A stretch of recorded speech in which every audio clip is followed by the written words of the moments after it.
This accusation that the show has become sort of quote unquote YA.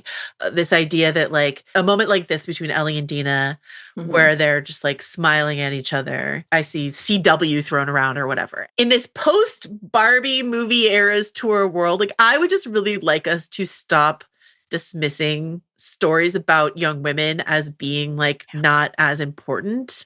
To say that season 1 of The Last of Us wasn't a love story, wasn't a story about a man who was a father finding someone who could fill that role in his life in Ellie. And there's dark tones to it, just the way there are dark tones to this story. But that was a story about falling in love with each other. It's a paternalistic version of it, but it is a love story.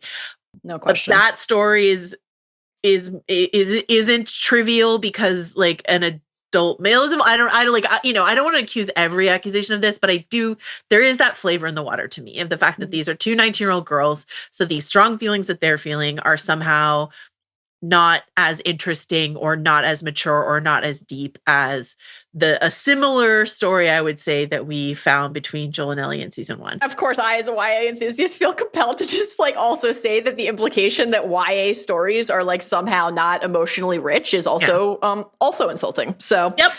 for a number of different reasons, that does not feel valid.